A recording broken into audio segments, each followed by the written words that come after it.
Shalom. Hari ini senang jumpa kembali dengan kami dalam Our Journal. Nah, hari ini saya akan membawakan satu tema yang menurut saya cukup menarik.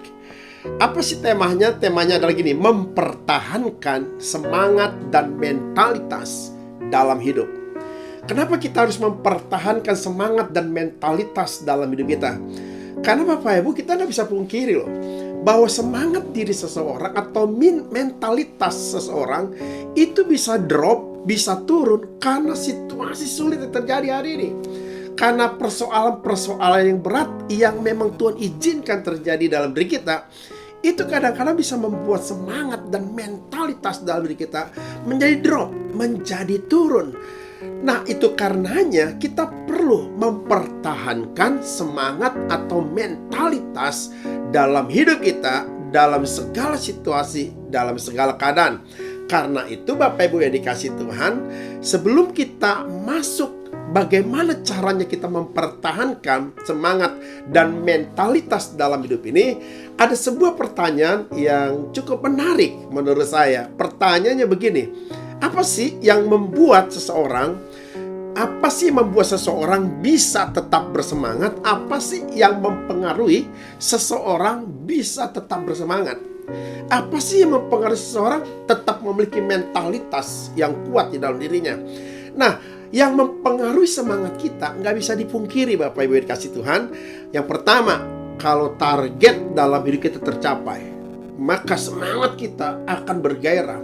Waktu target tercapai dalam impian kita, dalam angan-angan kita, maka kita menjadi semangat, kita bisa menjadi bergairah, bahkan mental kita semakin kuat. Karena tercapai apa yang kita mau dan apa yang kita inginkan. Cuma persoalannya waktu itu semua yang kita harapkan, target yang kita mau tidak tercapai.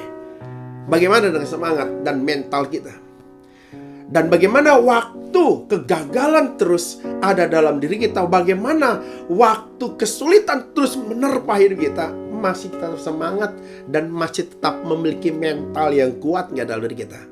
Nah, kebanyakan orang, mereka udah nggak menjadi bergairah, nggak bersemangat, bahkan mentalnya menjadi drop karena mereka terlalu sering diterpa. Padahal firman Tuhan jelas sekali mengatakan di dalam Amsal pasal 18 ayat 14. Amsal pasal 18 ayat 14 berkata demikian. Orang yang bersemangat dapat menanggung penderitaannya, tetapi siapa yang akan memulihkan semangat yang patah? Nah, jelas Amsal mengatakan orang yang bersemangat dapat menanggung penderitaannya.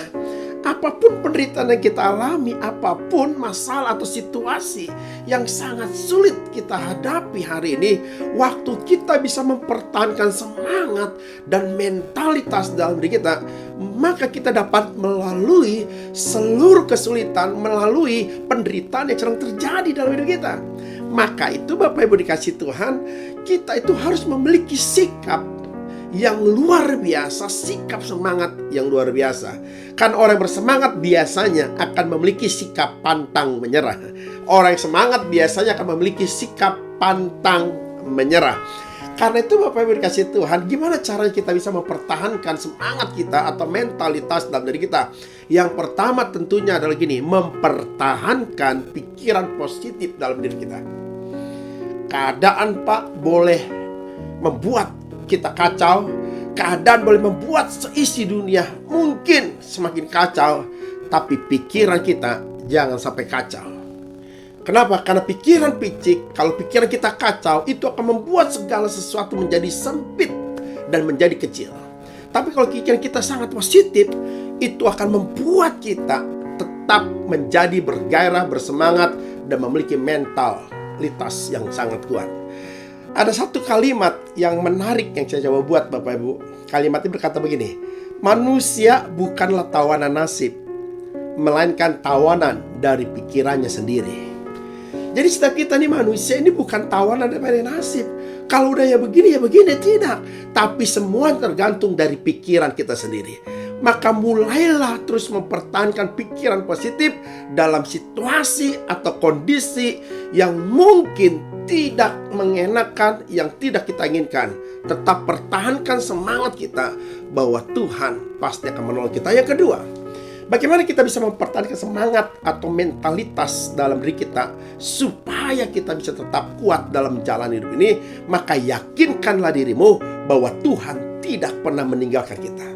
Yakinkan dirimu, Tuhan tidak pernah meninggalkan kita. Sebagai ayat penutup, saya mau berikan ayat ini. Ibrani pasal 13 ayat yang ke-5. Ibrani pasal 13 ayat ke-5. Firman Tuhan berkata demikian.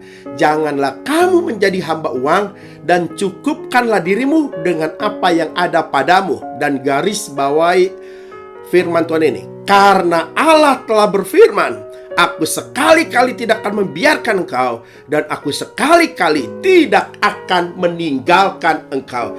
Allah sendiri berkata, aku tidak akan pernah sekali-kali meninggalkan engkau dan membiarkan engkau. Artinya, Allah akan selalu menyertai engkau dalam segala situasi.